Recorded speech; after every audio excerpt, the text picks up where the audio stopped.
Welcome back to another episode of Starting Out, a podcast where we share our stories of starting out in this great big world.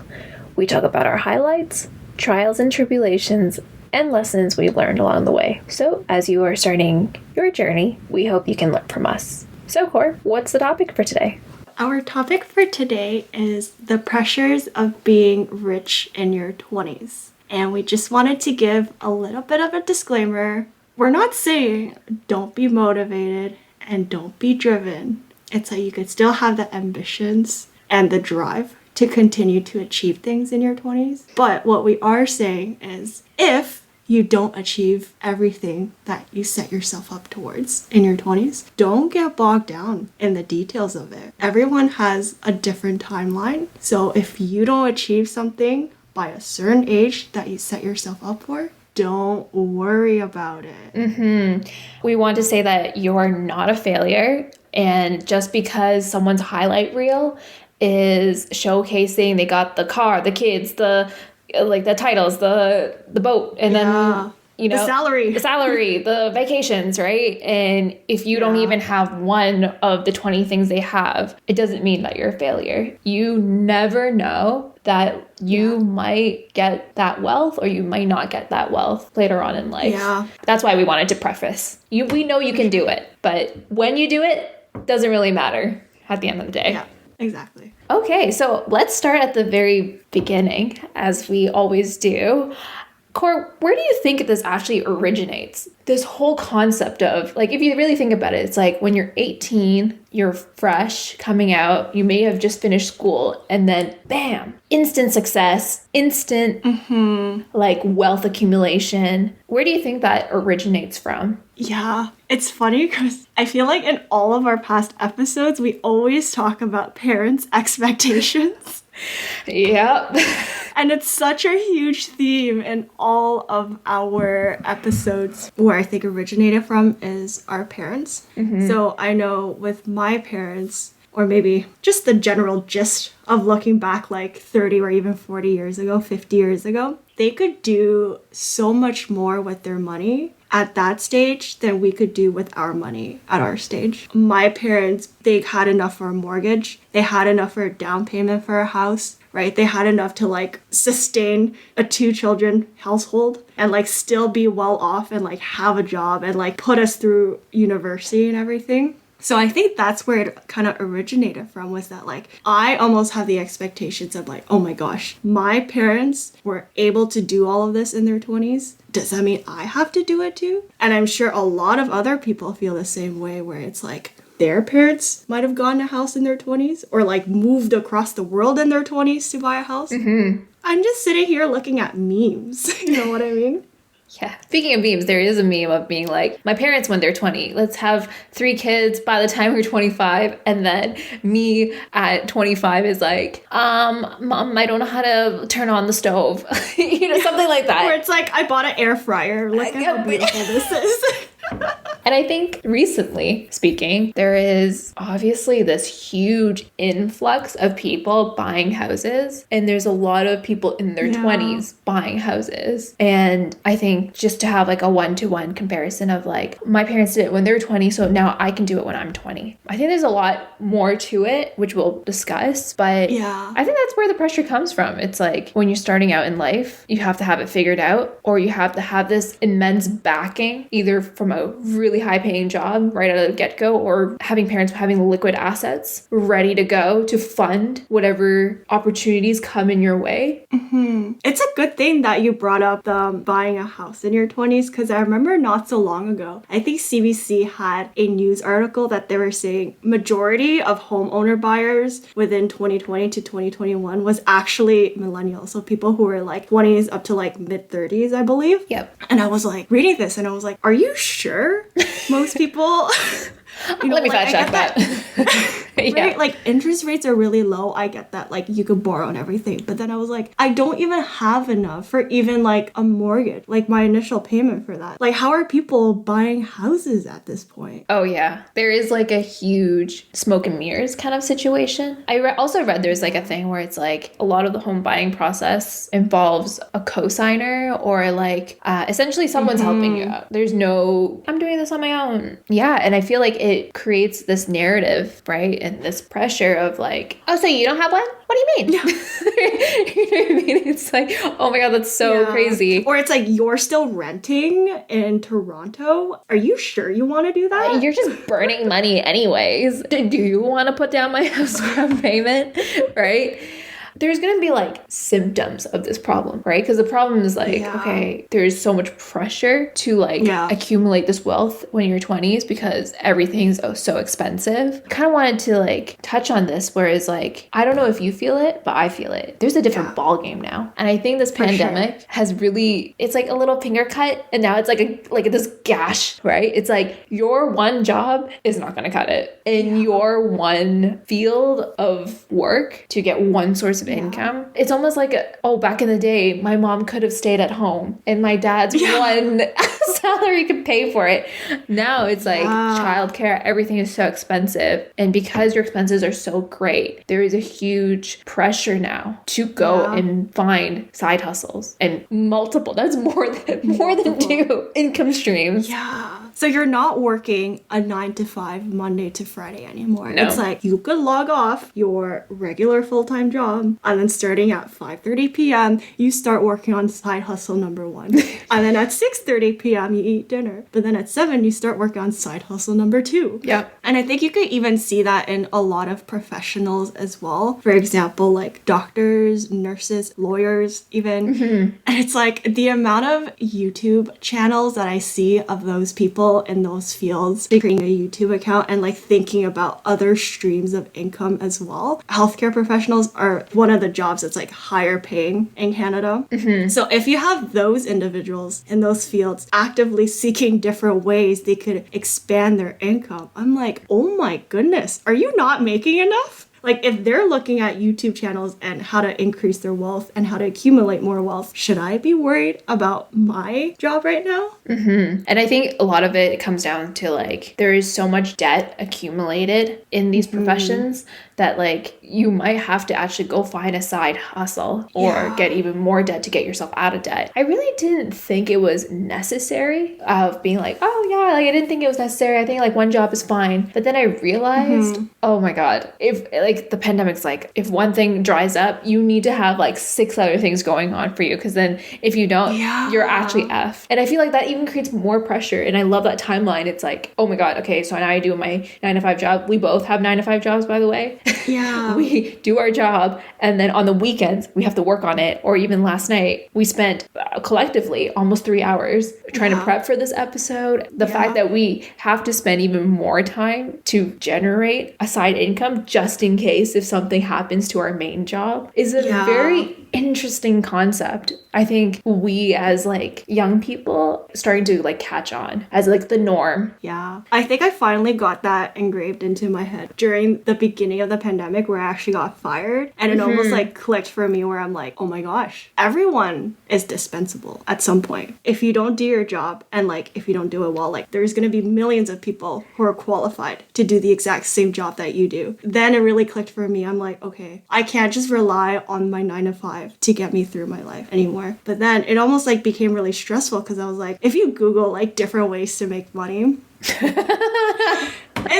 get a whole like rainbow of answers. Yep. It's very colorful. Right? But I think the main thing was I just felt so overwhelmed because a lot of it was like, look at passive income. What does passive income even mean? Is there such a thing as passive income? Because everything you do, you have to do some type of initial like buy-in of it. Time and effort. So it's like, what does passive income even mean? It ain't so passive. It ain't so passive.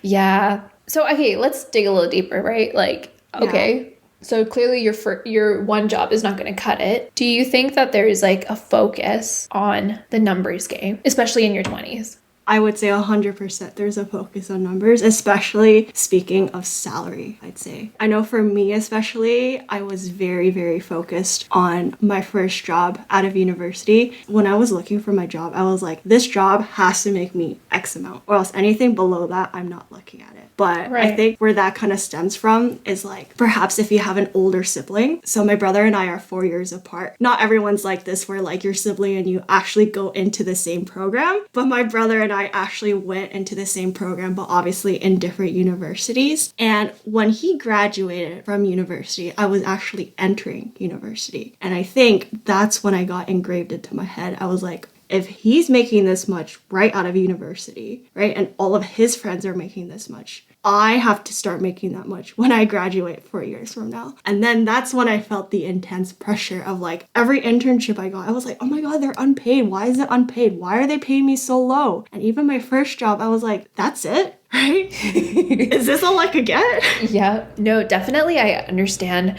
the numbers game. I don't have any siblings, but I remember this guy in high school, right? We were all applying for university or college, and he basically was like, okay, I'm trying to figure out which school is the best. And he was like, okay, straight out of university, I need to be making 6 figures. I need to make 100K right out of university. And I was like, that is so interesting. I was like, where did you get that number? And also, what professions straight out of university will make you 6 figures? 6 figure. Right. I was also like, okay, so you want a 6-figure salary. I would hope that you've done the math to be like, oh, if I want to get the nice car, the nice house, the fancy apartment, the nice vacations, like I would hope that he did the math, but we were in grade 12, so I was like, okay, we're 18, like I can see. But I feel like that really stuck with me for some reason. I honestly thought like it was more reasonable, like 30, 40,000 coming out of university, maybe 50. But then for him to be like 100,000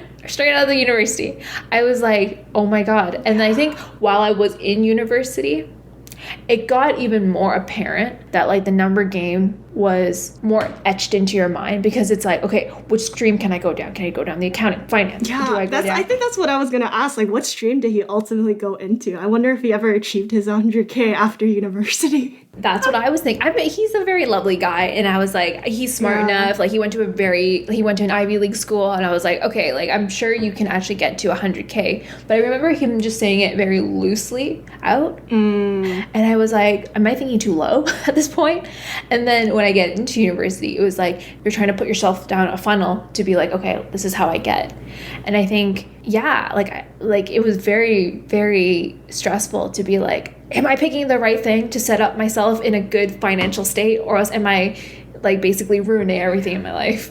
Yeah, I think it's very evident in that we're like another symptom of wanting to be rich in your 20s. It almost feels like the timeline of achieving so much has been shortened. It feels like if you don't buy a house, if you don't graduate and earn a 6-figure income right off the bat, if you don't like marry your high school sweetheart before you're 30, it's like... Yep. It's like, why is there the preconception that you have to achieve so much right out of university and even in university? Like, who set those? Yet again, expectations. We should just get a tattoo on ourselves. Expectations. No regrets. No expectations. No expectations. And I think what even muddles that whole situation is infinite pool of options, right? You can go down technically anything and anywhere, and you can stumble upon anywhere and anything. And as young people, maybe because of like technology, or like we have better networking tools in our hands, like you can, like what I mean is like you can go on Twitter and you can technically DM any co-founder. Like that level of like access is so democratized in such a way.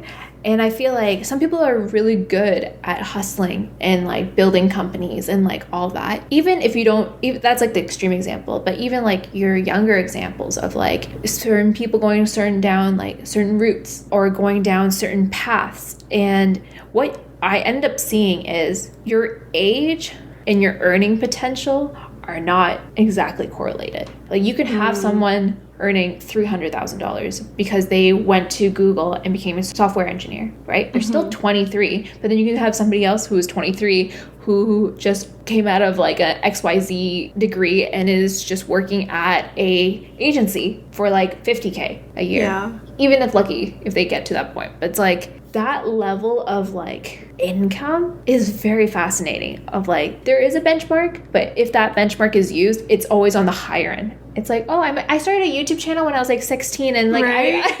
and now I earn $400,000 a year. I'm like, that is on such a different timeline and also a different scale. I usually get really confused of like, what is a 23-year-old supposed to earn? Right? Yeah. I was like, obviously this will differ depending on like which field and whatever you get into. Like you could Google like average person in a marketing field. What is the average salary for a person in this field? It still begs the question where I'm asking myself, I'm like, am I making enough?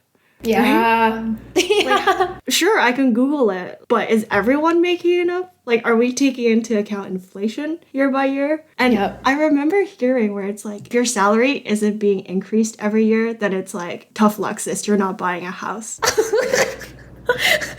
Yep. Right? And it's like the preconception that like, if you're not continuously earning more and more money, your money from like 5 years ago won't buy the same amount of things it could this year. Yeah. So that, I think, is very scary. And I think it kind of plays into, like, we're almost glorifying other people's earning potential. Okay, let's take, like, a job that you need a license for, right? After undergrad, you need to go to another minimum 4 years of school, as in, like, a lawyer, a doctor, whatever it might be. You know, we have the conception that, like, oh my god, lawyers make so much. Doctors make so much.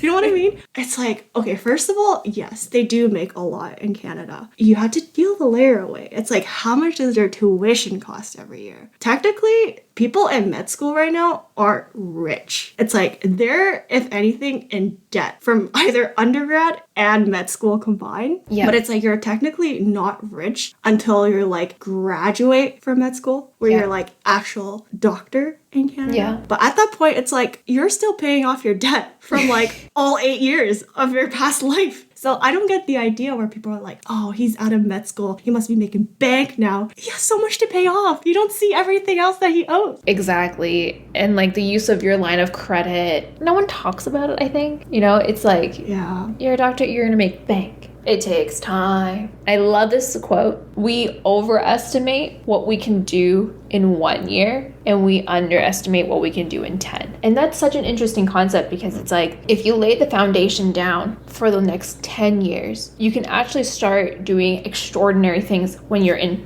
20 years because you're just compounding your efforts, right? If we do this podcast for 10 years, I'm sure our production and like everything will look a lot different than our first episode. Like the effort and like obviously within your own family, within your own peers. But are there any examples you think the societal pressure, either on social media or like other publications, like what do you think their responsibility is in creating that pressure for 20-year-olds? I think one of the best examples, I'm not sure if you want to talk about this first, because I remember you mentioned something like, oh, if you go on LinkedIn even, or if you read like different types of magazines, there's always like Forbes 20 under 20 or 30 under 30. Yeah. Best marketer 30 under 30. Yeah, and the spin-offs from that. And then also like even just like prodigies, the youngest person to do XYZ, this person raised the most capital. All are very impressive things. Not to, again, ever say that it's not, and like knock on wood, maybe one day we'll get one of these titles. But I think it's more like it's now or never. Yeah. Right? Like if you get to 29, you got exactly 12 months to get this. And I've even done this where I'm like, oh my God, I'm 24 now. 30 is going to be in 6 years. What do I need to do in the next 6 years to get myself set up for that? Again, these publications, there's nothing wrong with it, right? Especially if like you're just naturally inherently good at something, or if you've been starting something when you're 16 years old. You got a leg up on everybody for doing things for the next like 16 to like you're 25, right? Like that's almost a decade's worth of like work, and then so happens that you get it. Like, we're not saying that, but it's almost like if you were to start now and then this incredible pressure by all these different things in society as almost like benchmarkers too. Time's ticking.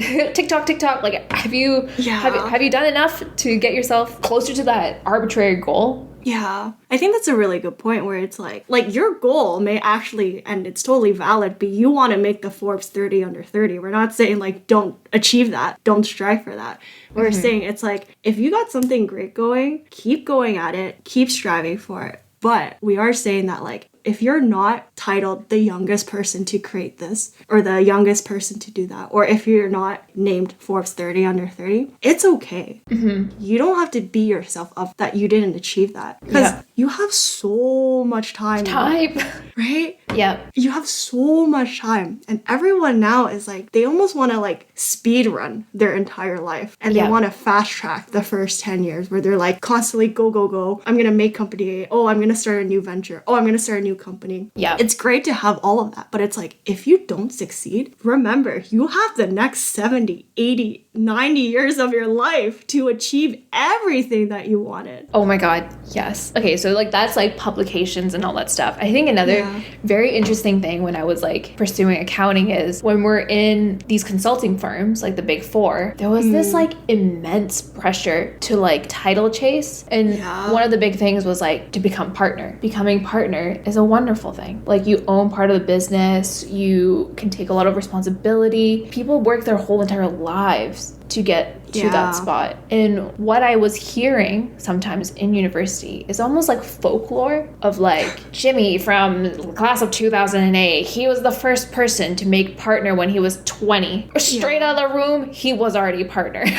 You know? Right. And like when people are generally telling me, it's like, oh my God, wow. Yeah. And I'm like, okay, there's nothing wrong, and you should never like say like Jimmy's a bad person for setting the expectation. No, Jimmy worked hard. This theoretical Jimmy. If you're Jimmy and you actually made partner, congratulations. Congrats, I'm not talking about you. But like, it's just that pressure, right? When you get out of school, you want to bypass every single managerial position to get straight to partner. And like that immense pressure you need to get done by 30. There is a cost to that. Like there is a like your well-being, right? What do you have to sacrifice? If these are the most like years of your life that you're like able-bodied, like you got no ailments, no like, you know what I mean? Like what are you giving up to title chase that hard? Yeah. Title chasing is such a good point. I feel like a lot of people, especially in like consulting firms or even like lawyers, for example, where like they want to make partner at their firm. I could definitely see where like people want these positions of title, because then it's like when you have a position of title, it's like, yeah, sure, you could flaunt it a little bit, right? Like you could put it on like your LinkedIn display name as like your little bio and everything, and like people, whenever they see you on social profiles, they're like, this guy's successful because he's Forbes 30 under 30. And then it's like there's more opportunities there, right? Like people want you to guest speak, people want you to be like a judge at competitions. And then it's like some people don't flaunt it on LinkedIn. If you click on my profile, you're like, I don't want this girl at my speaking event. Like, what does she know? LinkedIn in itself is such a interesting thing. I think it feeds into that culture too, right? Of title chasing. You're changing up your titles all the time, or like you're always showing off of being like, this is what I've done at work today and blah, blah, blah. If you have not written 50 posts a year on LinkedIn, it's like, oh, what are you doing at work? But then I also think I'm like, there's a time and place for it, right? Because what is your motive? To make yourself feel better? Or is like, do you actually need to start attracting certain levels of talent into your thing because you need to build something? Or are you trying to create a little hype for your business? Or are you trying to, like, what are you trying to do with it? Because you can definitely build a brand. This is also what we're saying. You can build a brand for yourself. But what is that brand trying to say, right? Are you trying to align to a mission? Are you trying to, do something with that? Or are you just, because then if you just do it for like, I like validation from my network, dangerous, absolutely dangerous, so dangerous. Because one algorithm change, you're effed. If like if they don't like your stuff, then it's like, did you tie your whole existence to your title? Yeah. Don't do that. That's what we're trying to do. Don't do that. Yeah. We're proud of your coordinator, your associate title, because those are important. Yeah. Those are very important. I think that kind of reminds me of like how people are in a time crunch, and it's almost like my auntie is telling me, "Oh, you're approaching 30, you know. You should have kids soon, you know, like tick-tock, girl. Stop it." Stop it. My biological clock is ticking, my career clock is ticking. Everything's ticking, right? It's like, you need to get off my back. I always say this too. It's like, you make life zesty for yourself. Whatever zesty may that be. You make it fun for yourself, right? If you're going to be 30 anyways, regardless, right? Why beat yourself up to oblivion until you're of that age, right? Yeah. Yeah, have fun. Okay. Yeah, fun. So, great transition to what are some ways you think people or yourself can do to relieve that pressure of trying to get rich and try to title chase and try to like do everything and anything in your 20s? I think one of the ways, at least I do personally, to relieve that pressure of being, oh my god, I need to start making more money ASAP, like yesterday, basically. The best time to invest is 15 years ago. The second best time, yesterday, apparently. Not today. Not today, but yesterday. Yesterday, yeah.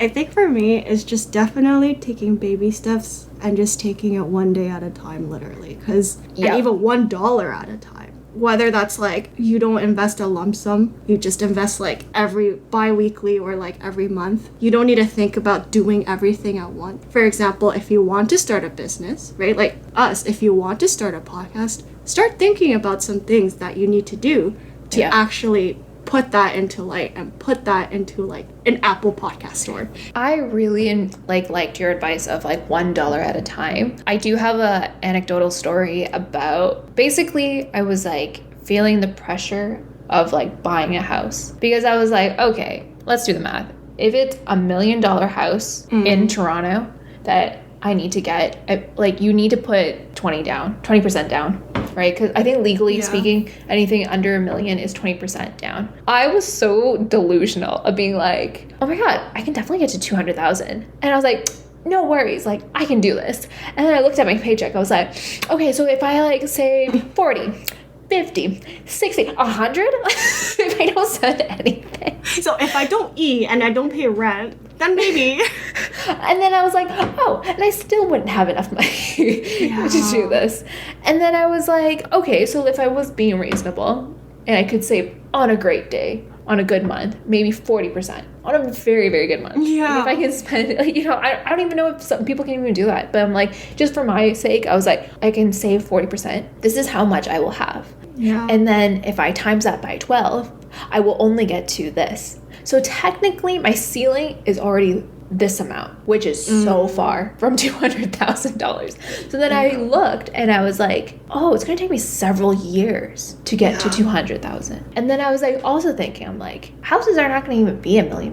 They're going to be $2 million by then. Right? And I can see that it's already creeping up. And I can be fist up in the air as much as I want. It's not going to change. I try to be like, some goals that you want to achieve in your 20s might not happen. Now, that is not to say that I'll never do it, right? I'll never like own a house or anything. Eventually I will. We will manifest that. We will manifest that today. Get your manifestation hats on, but it's going to be okay, right? To not do this one task and $1 at a time. Yeah. I think another good way to kind of relieve that pressure of like owning a house like 2 years from now or like earning a 6-figure salary 3 years from now is just remembering that everyone starts from like a different level of playing field. Like in our case, we both graduated from university about a year and a half ago. Do you have people who are still living with their parents who expenses aren't that high? Do you have people who are like moved away from home? They have all these expenses. Make sure you take that into account as well, whereby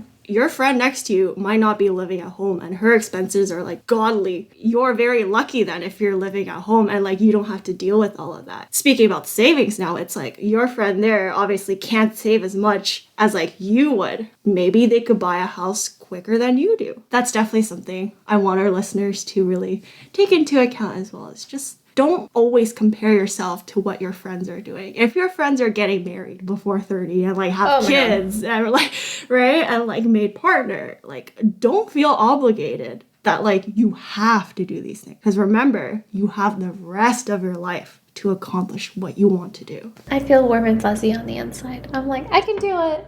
And it doesn't matter. That's good, yeah. I want our listeners to feel this way as well, hopefully. Mm-hmm. And if no one says it, we're going to say it to you. We're proud of you. It's going to be okay. Yeah. Yeah, it's going to be okay, and we're proud of you. Yeah. So, okay. It's been a lot of, like, pressure. But let's leave this last part of our podcast today of talking about manifestations. Maybe, like, this is, like, kind of weird of, like, oh, manifest, like, I want a 100K salary. Like, yes. I also want to give, like, a bit of airtime of, like, if you're going to say these things out loud, make sure before you say it out loud, where does it come from? Do you really want it? And if you got it, would you be happy about it? Or would it make it indifferent? Or would it be like a 2-second happiness and then that's it? You want this incredible pressure to do things. You're manifesting that to yourself. That's going to be a very difficult process to get to that situation, which it might sometimes might be. But this section is just like, if time is infinite and you don't mind whenever the time is, what would you manifest into your life? Physically take out a piece of paper or like open your notes app, whatever it is, and actively write down like things you want to manifest in your life. Blue sky thinking. Anything goes. Don't think about the time constraint, the cost constraint, how much effort or time you need to put into it. It's like, in an ideal world, what do you see yourself doing? Maybe rethink your expectations of yourself. If you're trying to achieve something for like the last 5 years of your life, think again. It's like, do I still want to do this? Right? Am I still going to be happy if I achieve this? Or like Neeqs said, is it just going to be a split moment of happiness and then it's gone? Yeah. And then it was like 5 years of work. Was that worth it? Yeah. For like literally 10 minutes of happiness. Yeah, pause this episode. Think about your manifestation of what you want to bring into your life. And when you come back, which is now that you come back, you thought about it, here are our manifestations for our lives. What is your manifestation in your life?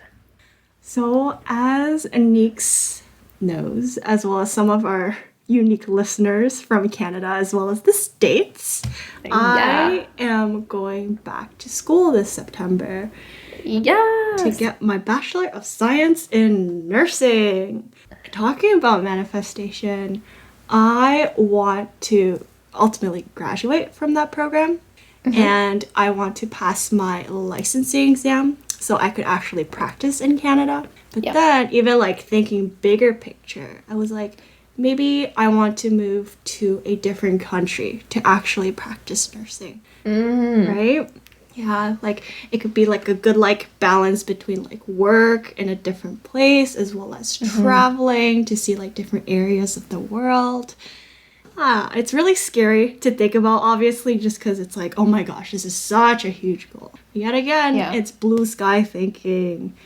Blue sky thinking, yes. No, that's a great thing that you want to manifest in your life. And I feel like you already took the first step, right, of getting into school and then accepting it and then going down that path. So I feel like you kind of already manifested already, like a little bit, and you're just kind of thinking like, okay, long term, what could more look like? What's your manifestation? I feel like this already sort of happened, but like I also want to do something of this realm later on in life, or maybe tomorrow. I love it. We have so many years left of our life. I love it. Exactly. One of my manifestations is to start a business of some sort. So I feel like between this podcast, I feel like I already have like almost like I'm dipping my foot in. Not my toe, my foot. Yeah. Right? But I need to put 2 feet in. Of being like, I want to start some type of business. I do have many, many ideas. But we'll do another like starting out episode of like starting out on like actually on a business venture and like what does that actually mean? And I used to always think it's like, am I being like, I want to make more money. Like obviously I want to make money. But I think it's more like, I find it quite enjoyable. The levers and things you need to do on the background to make that money and to create a viable business. I find I have the entrepreneurial spirit in that sense of like, I do really enjoy it. Like I do like the branding. I like the marketing. I like the sales aspect. I love the operations. Like I love doing all facets of it. And I find that like the mere fact that someone wants to buy something from you is such an interesting and fun concept that I'm like, I would love to like almost scratch that itch that I have in me. I would like to manifest an actual business that I actually can say, oh yeah, I made that. And you can actually go on my website and buy it or go into the store and buy it. That's amazing.